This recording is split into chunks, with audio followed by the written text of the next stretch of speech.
Welcome to the Healing Place podcast. Thank you for joining us for another episode. We have a topic that I believe that will interest all of our listeners on today. We are going to be talking about the effects of trauma within a relationship. And so today we have a special guest. I'm going to go ahead and let her introduce herself because I want us to go ahead and jump right into our discussion for today. So I'm going to go ahead and let you introduce yourself and let's get this going. All right, amazing. Thank you.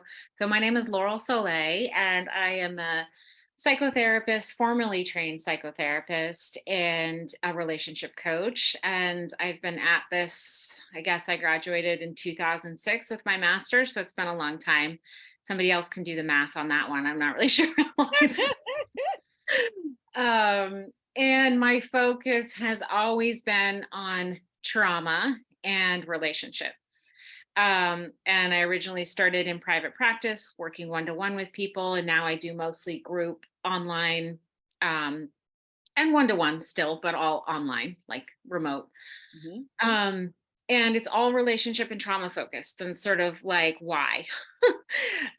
Well, because trauma is becoming more understood as as an experience, and I think what's becoming more understood is how trauma isn't the archaic definition or thought, which is something really bad happened to me and I was traumatized. And Mhm. then life went on. That's not it. It's or something really bad happened to me and then I developed an addiction. It's like, well, no. It's become the perspective and breadth of what trauma is has become much wider and broader and bigger. So when I was doing my relationship coaching and my relationship therapy, I mean, what we were coming up against was not that marriages weren't working. It's that people were coming up against their own trauma. Their partner was triggering their trauma. Why? Because our trauma gets triggered when we have unresolved trauma. So that actually marital counseling and support and guidance and facilitation or just couples work, whether you're married or not, or you're deciding to be in long-term relationship or want to fix a somebody you're not sure about, whatever it is, you have to actually start to bring in the conversation of what happened in your childhood. What was your relationship like with your parents? Was one of them an addict or mentally ill, or did somebody pass at a young age? Because all of these things, if we've never really looked at that and how they may influence who we are, we'll get triggered in our most intimate relationships, aka our partnerships. Mhm. So that actually relationship therapy and relationship coaching can't go without the trauma work.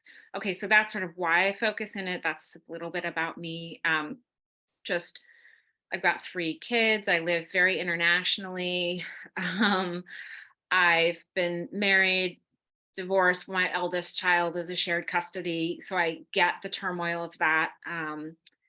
I've got 2 other children with my husband. And what else about me? That's it, I think. Okay. You have I love your why, and I love the way that you approach relationship therapy and the coaching side of it. And I think a lot of times people don't understand why they fail at relationships, and they feel like, it's me, or then you get those who say it's everybody else. I love those who come to me and they start saying that they've been married 7 times and it was everybody. I'm Mhm. like, oh, so all 7 times it was everybody, but you're the only common denominator within this whole thing, and so I want us to really talk about, I know you mentioned triggers Mhm. and going and digging back into childhood and recognizing that some of the events that took place during early life is really affecting what is going on within their relationship.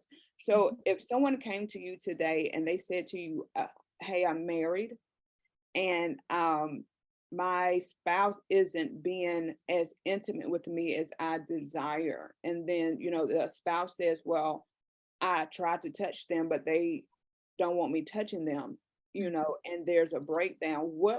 How would you approach that type of situation? Sure. So first I'd want to find out, is that just happening with this current partner or has that been thematic? Meaning, has this Did this happen with the last partner and the partner before that? And if it's a situation where it's like, no, I've never experienced this before, then I would want to get really into understanding how this partner was different from the other partners. Mhm. Because there's something within the context of this particular person that's reminding that person that's having the like, oh, please don't touch me response. There's something happening, a defense mechanism, something's living within the body, a body based, likely heightened nervous system, protective response. It's not necessarily meaning that partner, let's just say that man, let's just use woman and male, that man is bad or aggressive. It just means it could be a nonverbal communication. It could be the way the man's eyebrows are, the facial features, the gesture, could be signaling something to the woman's nervous system that Mhm. reminds her of something so way back when, so far away that Mhm. she's not even really aware of it, but her nervous system is, or what we could say is her perceptive ability, Mhm. the how we perceive but we don't necessarily know why. It's like we could also call this a sense of intuition, but I think though there is some subtle differences between what we're talking about here. But we could say it's like an intuitive sense, it's a perceptive sense, it's a protective sense. Mhm. So to answer your question, what would I do is I would first want to find out, is this always happening? Has this happened with every partner? Mhm. Because then we're really looking at something maybe a little different Mhm. versus is it just happening with this man? And then we want to look at like what she's feeling, what she's thinking, what she's experiencing. So the work is not to get the guy to change, it's to actually work with what's happening within her nervous system and to help healing from that place. Then, of course, yes, we need to make the man very aware of hey, this has come out. She's got this trauma. When you approach her in this way, she feels this way. It's not something you're doing. It's not your fault, but you could change it in these ways. Mhm. Are you willing? Yeah, of course. Great. Are you not? No. Okay, well, then we need to look at maybe this isn't the right relationship, right? So it's really empowering our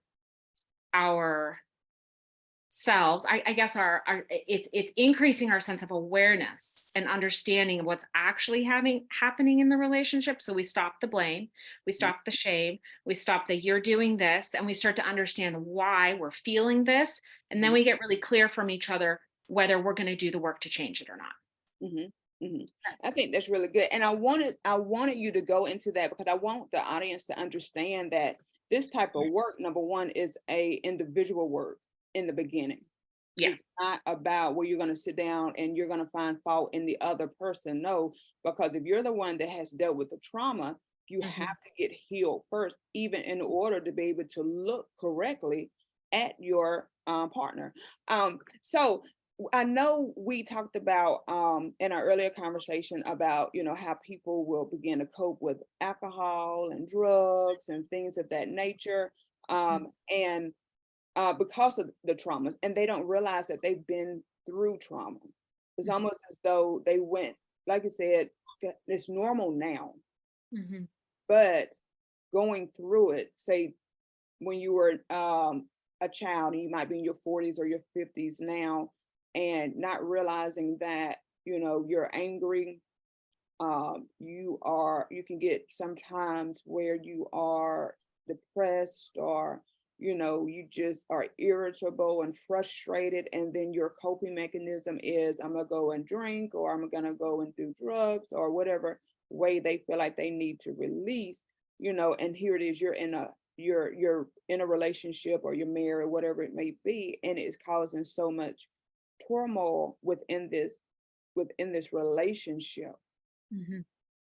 And learning how to, or really being able to identify that it is you, Mhm. or knowing it's you, but you don't feel like anybody can hear or see you. Am I making sense? Yeah. Yeah. Yeah. Yeah. um feel like anybody can, they're hearing or seeing you. Because i Mhm. had a i had a young lady who actually was, and I had to refer her out because her trauma, she was just so traumatized. Mhm. Mhm. Yeah. Yeah. And trying to get her to see that your relationships are failing, not because of them but because of you not willing to really name the thing Mhm. that you went through because everybody told you that it wasn't that big of a deal, Right. Right. you know? And so Exactly. because they told you it wasn't that big of a deal and they told you just get on with life, Mhm. it's now X amount of years later and it is really, really, really destroying you. Mhm. And you Right. are destroying every relationship that comes your way like a tornado. You're calm and then all of a sudden you go in this and you're spiraling out of control with your drinking and your drugging and then you're promiscuous and you're not faithful to your partner. Exactly. Yeah. So, Yeah. so Yeah. can we discuss, issues and things like that? Yeah. Yeah. I think, yeah. So I want to definitely talk about two parts of that. And Okay. one is definitely the coping mechanisms. I just want to say something first. So if I forget to come back to the coping mechanisms, remind me. Okay, Brianna. So I think that a lot of trauma work comes back to this like know thyself concept. Mhm. Because the truth is like culture and the way that we have it right now is not going to be understanding. If our mothers, fathers, sisters, brothers, aunts, uncles, school teachers were not understanding, well then we can't really expect that our coworkers, bosses, taxi drivers like we just nobody wants to sort of it's not that nobody wants to, I want to erase that word. I think it's that we don't have the um we don't have the knowledge and the patience to deal with the discomfort it brings us to hear about other people's hard times. Mhm. It's like, oh, I don't know how to fix it. It's a lot of discomfort. So if just to give an example, if my neighbor comes and discloses something to me, okay, let's say I'm not a therapist. I might be like, well, I've got three kids and I need to make dinner and like, just buck up, carry on. I don't, right. It's like, we don't have the sort of culture built in to support this. Right. So that person who came to me and disclosed something traumatic or about themselves or an argument that just happened in their partnership or that they're using more alcohol than they want to be using, they're going to feel really misunderstood, rejected and abandoned by having come to me and then gotten my response because I can't, I got my own shit, right? Like I can't. Right. So I think when it comes back to this know thyself, it's like when we know that what we're struggling with is real, we don't need the validation, and we get a feeling of rejection from somebody, or we feel somebody didn't understand us. When we're like in this know thyself place, we can be like, okay, we can have more of an objective place. That's that lady, she didn't get me, but I get me, and I know what I'm experiencing is real. And I know that when I wake up in the morning and I have this, it's real. Like I no longer need to go out and get validated. I know this is me, right? When I feel like my partner always looks at me in this way, but he says, I don't look at you in that. I know it. And I know it triggers me because I've done my work and I'm really clearly got a read on myself. Okay. Mhm. Does that make sense? Mhm. It Okay. does. So then I think that when we haven't done that trauma work to really have that secure read on ourselves and we're not coming from that contained place of know thyself, what happens then is we feel so further damaged by other people's lack of understanding and rejection and abandonment. That's when we start drinking. That's when we start drugging. That's when we're more promiscuous. That's when we yell at our partners more, like, you don't get me. And it's like, no, he probably doesn't, but you don't get you either. And you're looking to him to get you before you get you. Mhm. That's a huge problem. You don't need to stay with him, but you can't blame him for not getting you till you get you and then make the conscious decision to leave or the conscious decision to stay, but to stay with a partner who doesn't get you. Right. Mhm. So okay. Did I answer your question?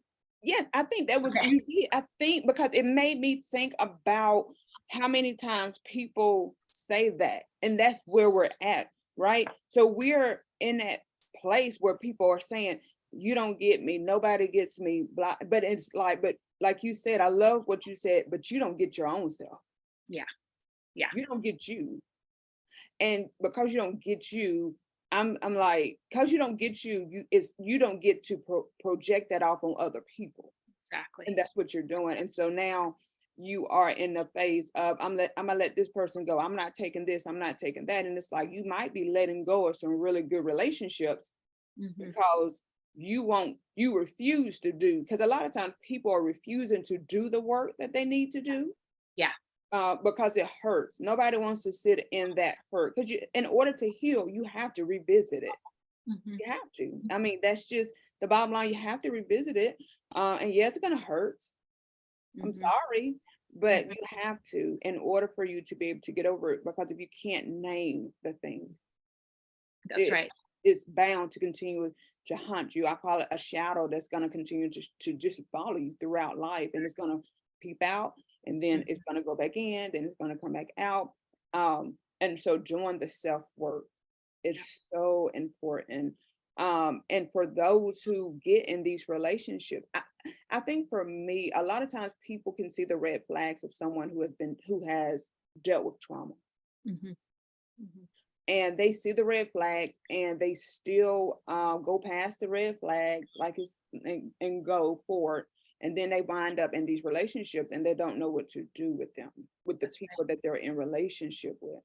That's right. So what would you tell a partner that is in a relationship with somebody that is dealing with trauma, and they refuse or they don't want to get the help that they need? Mhm. So, what would I say to the person who's saying to me, my partner, I see all this trauma in my partner and they won't do the work? Hmm. Yeah, I mean, I would say, well, you can only do so much work to be at peace in that relationship. Hmm. But so long as you're with somebody who's unwilling to do the change, the relationship you have right now is the relationship you will have. I mean, it takes a very evolved person to stay in relationship with somebody who won't change. It's like, so expect the same triggers, expect the same habits, Hmm. expect nothing to change. Because what happens is you could be in therapy every week working on yourself to change, but you go right back into the home, or you go out on that date, or you go do that thing. And that other person who's not changing is there, right there. And you get triggered again. Hmm. Like it's like that change is so small and incremental that right. It's like you go hang out with that person, you go home to that person, and you're like 10 steps backwards. Forget therapy even happened that week. So the first thing I would say is you know, it's a beautiful opportunity to really look at what's getting triggered within you and make the changes. But at a certain point, you're likely going to plateau if your partner isn't making change. And so you have to stop blaming your partner for your relationship. You're choosing to be in a relationship with a person that won't change. So Hmm. you're going to have to consciously accept that if you want to stay in the relationship. But part of what you're going to have to work on is no longer blaming, shaming, or judging, really, because that person is just where they're at. Hmm. Or it can be your deal breaker. And then if they're like, no, I don't want to go, I don't, well, then we need to look at that. What's happening there? Are we in some codependency? Are we in some addictive dependent tendencies? Like what's happening that you're identifying? It's like saying there's a monster in that corner, but I don't want to leave the room. I won't leave the room. You know, it's like what's happening for that person in that process. So those would be the two places I'd start with that person. Yeah. Hmm. And I think and I'm asking you this because a lot of times people don't understand that when you go into therapy, you're going to be asked these hard questions, and to that they are hard questions, because Yeah. if you come to me and you're doing the work and then you're telling me that, hey, I'm going home and this person isn't willing to change, Mhm. then you're making a decision. If you keep going into it, you're making a decision now. So whose fault Exactly. is it now? Exactly. Yeah, it's personal choice, right? It all comes down to our own free will and personal choice. There's Hmm. a personal choice to stay in the relationship. We can't blame it then, right? I mean, we just can't. Yeah. So I want us to talk about, because this is something that I love to hear um talked about within when I'm getting my continuing education credits. I love to talk about codependency, Mhm. because then, like you said, then you get into, okay, why aren't you wanting to leave? And then you get into that, oh, you're being codependent. So let us talk about that, because a lot of times people, I say, just my personal opinion, I think there's more people that are codependent and don't realize it. Mhm. Yeah, yeah. You're like willing to stay in this. this gosh, I've been like, you're in hell, but you're willing to stay. So let's talk about that. Yeah, yeah, for sure. I mean, I think you're right. I think that we are codependent. I mean, there's codependent aspects of my own marriage. And I'm a relationship coach and psychotherapist. Like, it's not scary and bad and horrible. I think it can lead to scary and bad and horrible situations. But I think like codependency is sort of a natural, in one sense. This is like the positive side. Like there's a natural inclination for us as like a mammalian species to rely. We're social beings. We're wired for connection. Mhm. So there's a natural desire to be in connection with others, which is why ghosting or being rejected, or that's why it hurts so bad. Like it hurts almost, right? Mhm. Because it's going against the natural impulse of our mammalian species, of how we're literally wired for survival. So I get it. The infant comes out, that infant will only survive and thrive with human social connection, right? So we're wired for it. Now, could we say, you leave that infant in the room and they start crying and they're codependent? Well, yeah, for really good positive reasons. Right. So, okay, so we can use this word in a really interesting way. And I think that's important to point out that, everything has a spectrum, right? Mhm. So then you go and you use codependency in kind of the more clinical way. And what we look at is it gets severe. Mhm. Like, you know, I don't want to make choices anymore that might make that person upset, because then I'm going to have to feel bad because I don't know how to be uncomfortable when I've said no to somebody else and it makes me uncomfortable. And so, no, I won't ask for my needs to be met. I won't say anything that makes that other person uncomfortable because, phew, at least then I don't have to feel bad. I don't have to feel their anger. I don't have to feel rejected. I don't have to feel stupid. So that would be kind of the opposite side of the spectrum, Mhm. where we literally are changing our own behavior to accommodate for somebody else because we don't want to feel the feels that that person's reaction is going to have. Does that Mm. make It makes a lot of sense. It sense? does. It makes a lot of sense.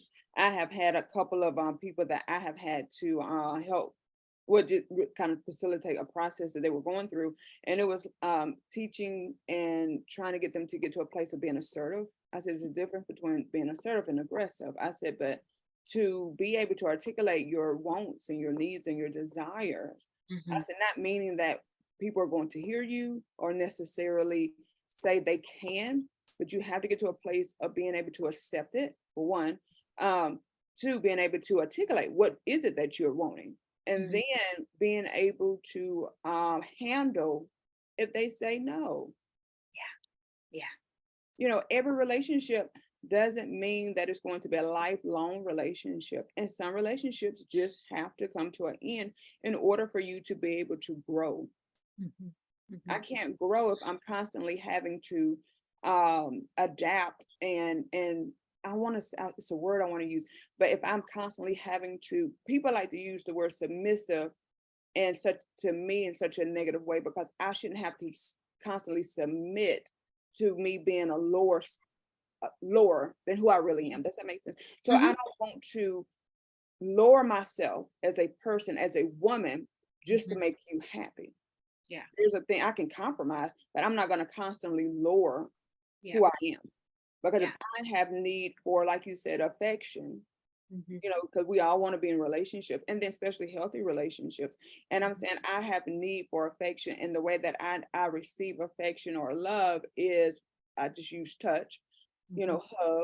hugs or whatever it is. And you are a person who refuses, you don't like it, it makes you feel funny, and you're not willing to change, Hmm.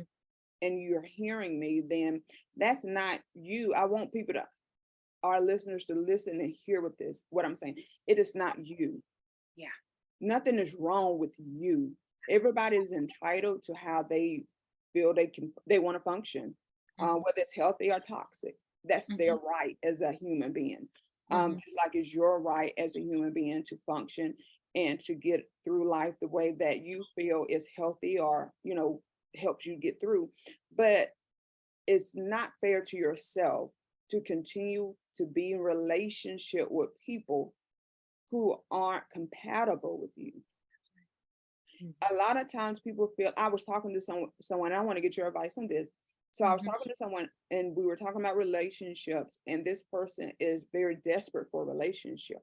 And I was, we were talking about values, and I said, I think when you're entering into a relationship, you really need to discover the values that that person has. I said, because if your values aren't adding up, it's going to make it hard for your core values. It's going to make it hard for your relationship to work. That's right. Yeah. And this person could not understand. They felt like, again, they used the word submissive. Well, Mhm. I mean, we should be able to submit one to another, but I can't submit to someone who we don't see life the same. We're Mhm. gonna have differences. No two people are the same. We differences, but not at my core, Yeah. the Yeah. core of who I am. If you are the total opposite of who I am at the core, that Mhm. would bother me. I think even for a normal person who Mhm. has never went through trauma in their life, Yeah. I think that would Yeah. be traumatizing to them Exactly. because Yeah. it would make them second guess themselves and everything that they did. Um if at the core I believe in honesty and you believe in telling little, that's all right. I mean, I wasn't totally dishonest, but it was to me, it's Yeah. like, but you lied, Yeah. Yeah. Yeah. trying to convince me to be something that I'm not. So I'm gonna give it to you. So you Okay. give me what you feel.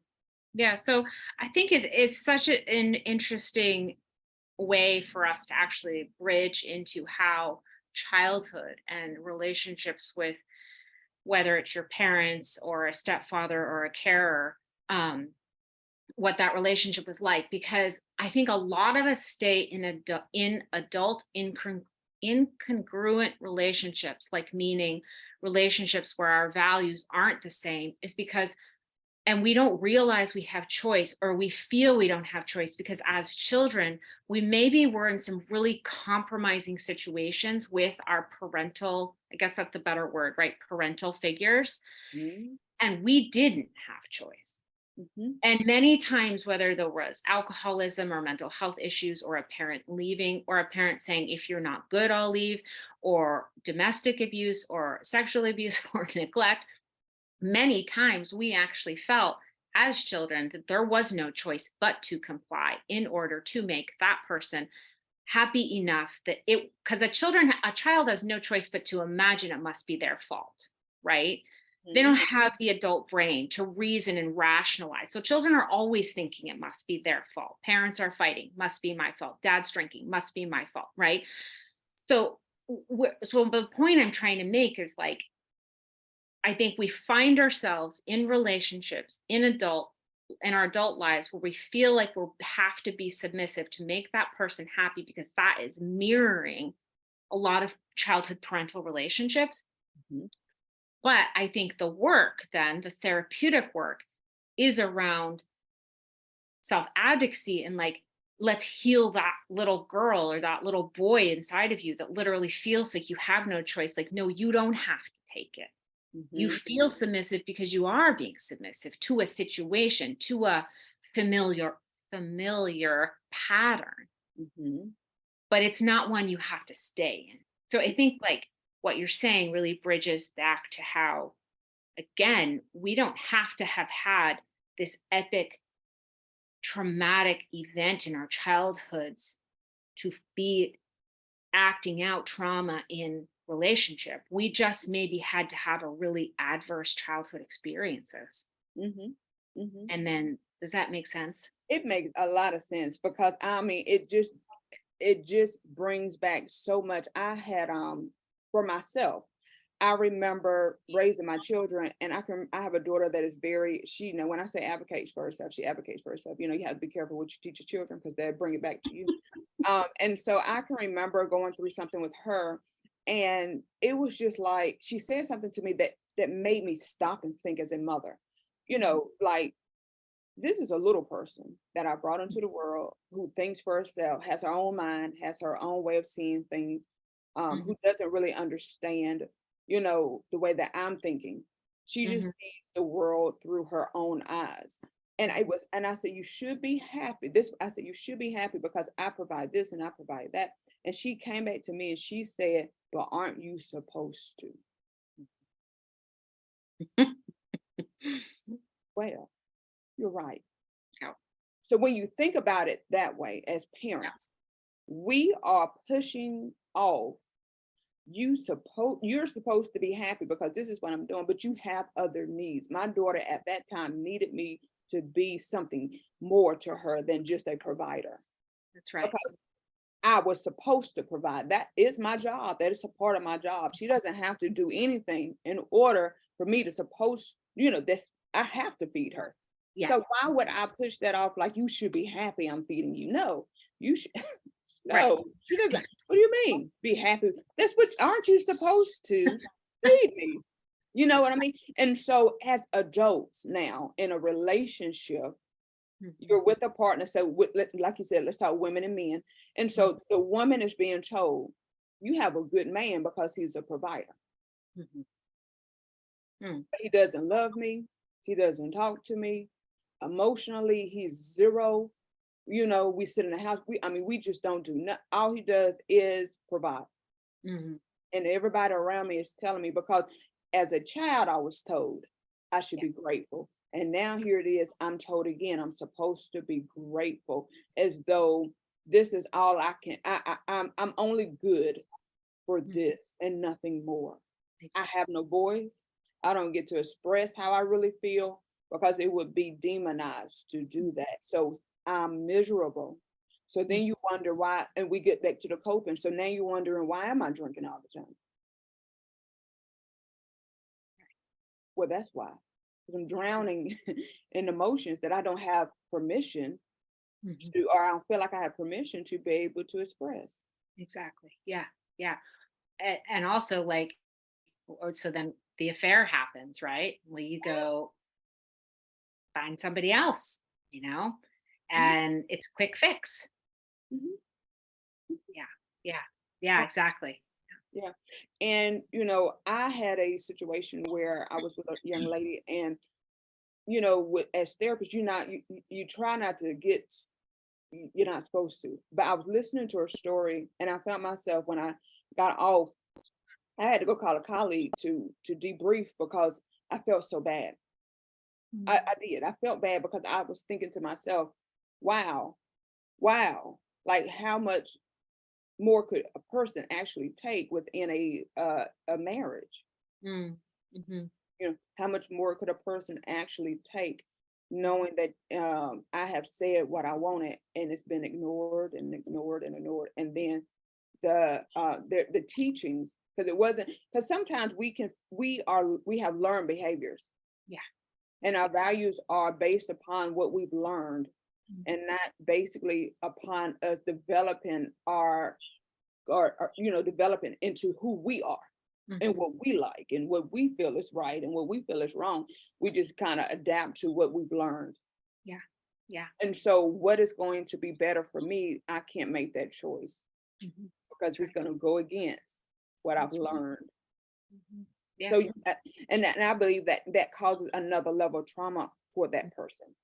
Oh, absolutely. Yeah, no, I think you're right. It's sort of, I guess it's almost like rubbing salt in the wound, right? It's like, it is. It's just, if you have a trauma wound that isn't healed and and you're just furthering to be in a destructive, self sabotaging relationship, again, choosing to be, I get it's hard to get out, but choosing to be, um, you're rubbing salt in those wounds. And it's harder to heal over Mhm. time. And I think what happens is like it doesn't just become then the trauma you're healing. Then you have to deal with the addiction or like the coping mechanism behavior too, right? I mean, how many times I've seen that be the case. Like I work with a woman and then it's like, well, I never used to drink this much. And it's like, okay, well, what do first we have to work with the drinking before we can even get to the trauma. Mhm. Right. And then we have to look at how the drinking has destroyed what? Relationships with children, Mhm. job loss, didn't finish going back to school. Right. It's like it just the compounded effect of it all. Mhm. Um, so significant in people's lives. Mhm. But Yeah. I think that there's a key here that if people can really start to see without shame and blame and judgment that It's not your drinking. It's not your marriage. It's not, being let go of that job. It's not that you didn't finish school. It's that it's looking back to what happened in your childhood and what you internalized about yourself and what you're worthy of as Mhm. a result, and healing that. Yeah, yeah. And if, those that are listening to us on today, if you can just really get to a place where you realize that what happened to you is not your fault. Mhm, It's not your fault. mhm, Um, it's not your fault. You are worth more than what you went through, and mhm, that it's not too late for you to seek the help that you need.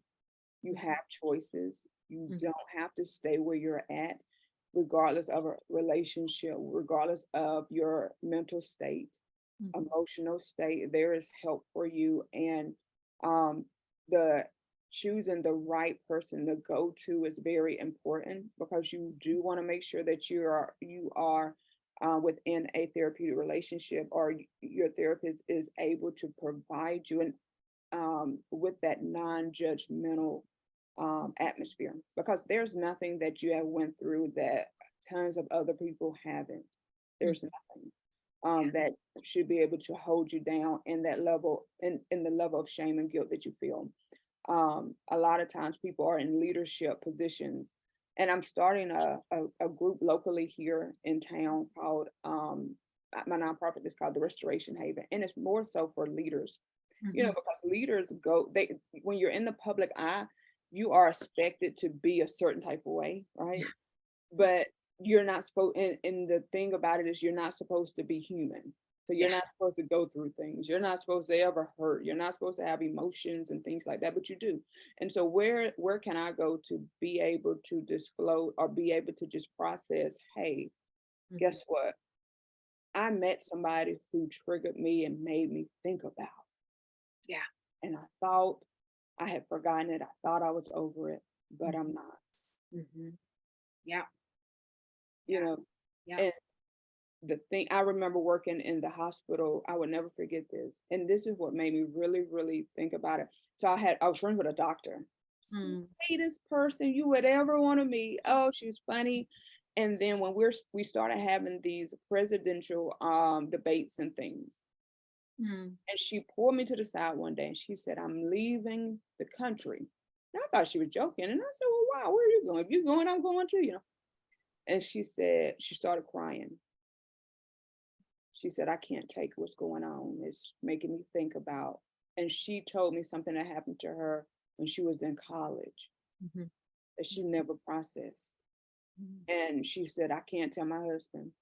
Mm. She said, but I'm going home. She said, and I am ruining my marriage. Mm. And I thought, oh my gosh. And she felt like she couldn't go nowhere because she was seen as like this super doctor. Mhm. Like she Mhm. was like, I thought she was one of the best doctors I had ever, Yeah. Yeah. she was just well rounded, and she was Yeah. smart, and she was compassionate, and she just had this spirit about herself, but she felt like she had nobody who could be her to her. Wow. Isn't that something? Yeah.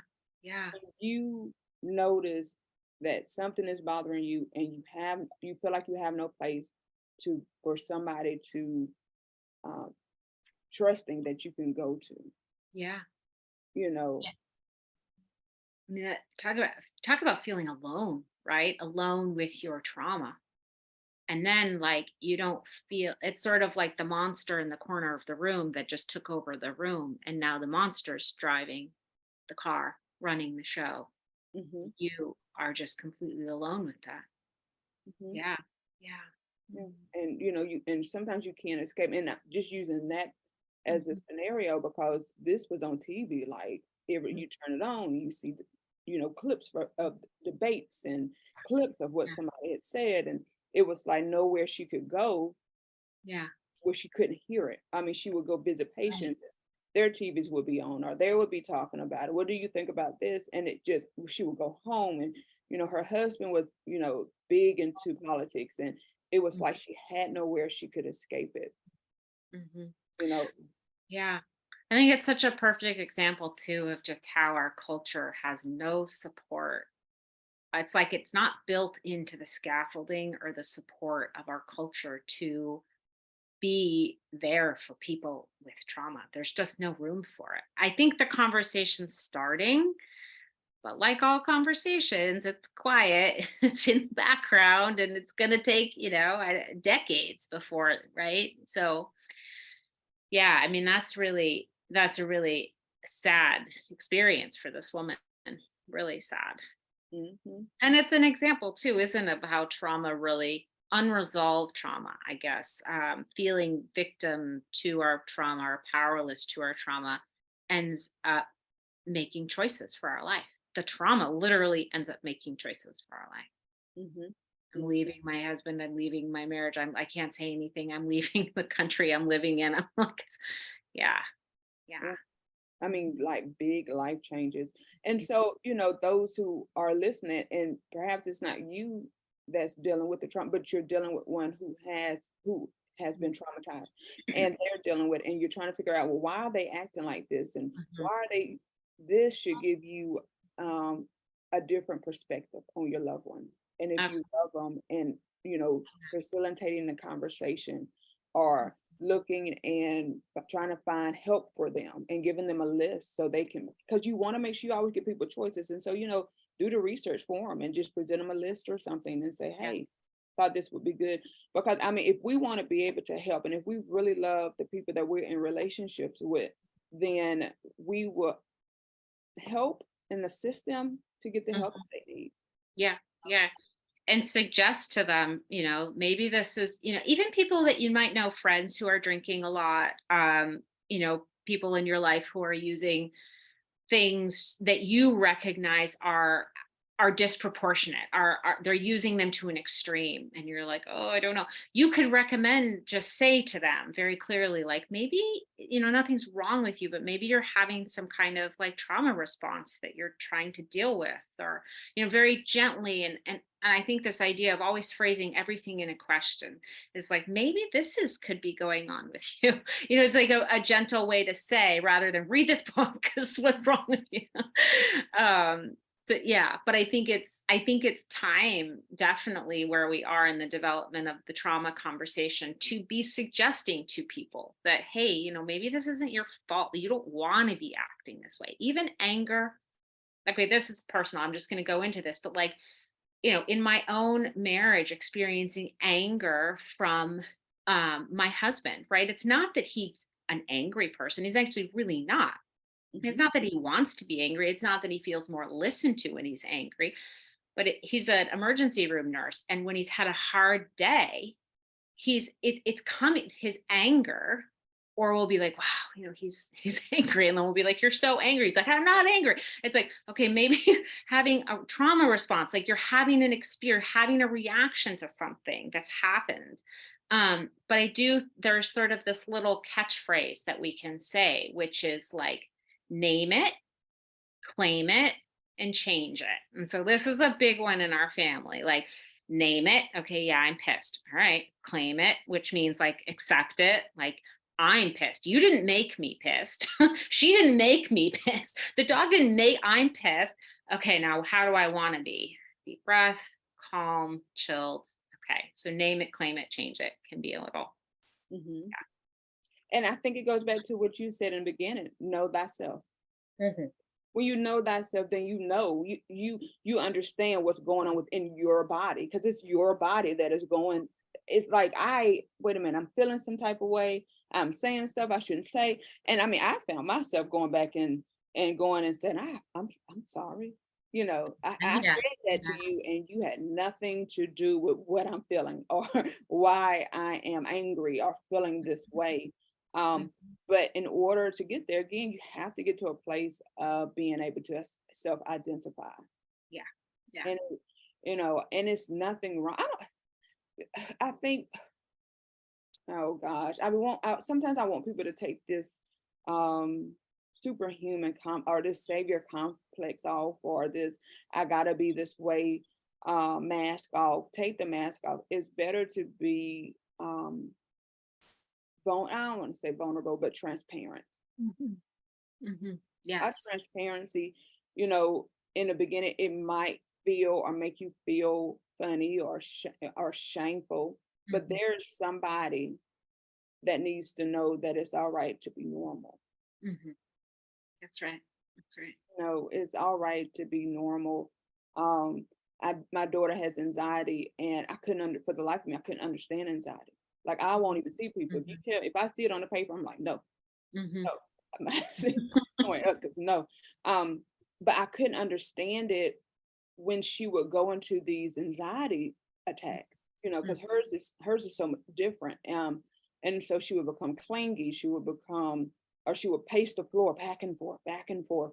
And I'm looking and I'm like, I'm getting anxiety now. Like, sit down, please sit down, you know. And I had to go and talk to someone who has the same disorder as her, and ask them, how do you what are the signs? Show me. I mean, tell me, because Mhm. she's driving me bananas in this house, and I don't understand how to Mhm. cope, and it's making. And so I had that conversation with her, like, when you are feeling like that, Mhm. can you just tell me Yeah. so I can know what I need to be in that moment to you? Mhm. Because when you just begin to act out, it's almost like I could feel her projection Yeah. off on me. Like, see me, see me, see me. And I'm like, that brings me anxiety That's because right. I don't know what to Yeah. do. I might see you, but I don't know what to do. What can Yeah. I do? And it triggers something on the inside of me because of my own issues, you know, and I can't. So for her, I had to get to the place where let me Mhm. know so I can know and Yeah. tell me what you need from me.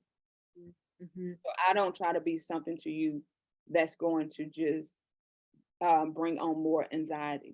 Mhm. Yeah, that's the power question right there, isn't it? What can I do? How can I help you? What do you need? How did you say it was so perfect? What do you need from What, me? what do you need from me in this Yeah. moment? Yeah. Yeah. I think, that's if we have a safe enough partnership to ask that question, and that's a beautiful question to ask as well to our partners. And that we also exercise the right that if they're asking for something that we can't give, enter codependency, that we say, I hear that. Thank you for sharing. I actually can't do that for you right Hmm. now. Or thank you so much for saying what you need. And I can do that. Hmm. Yeah, yeah.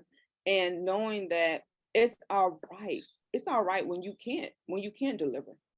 Yeah, exactly. It's all right um, when you can't deliver, and don't wear the feelings of failure. Mhm. Yeah, So that's many right. people do. They wear or they overextend themselves, Mhm. Mhm. and that will bring resentment Mhm.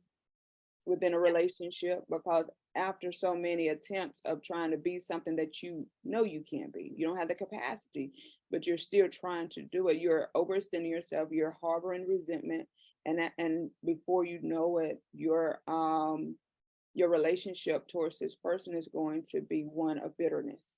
Yeah, that's right. That's right. Yeah. So when you really check in with yourself before saying, yes, I can do that for you, when you check in with yourself, you are really saving yourself. You're saving the relationship from the resentment, Hmm. which over time, resentment's an interesting one. Over time, we end up punishing our partners for resentment. You always may, or and it's like, ooh, Hmm. I always chose to, Yeah. and I resent you for it now. Yeah, isn't that funny? Because you can have people who've been married for 40 years and the wife just gets frustrated, and, and like you said, and he's like, well, but you've always done it. Well, I've always not wanted to do it. And it's like, well, why didn't you tell him that 40 years ago?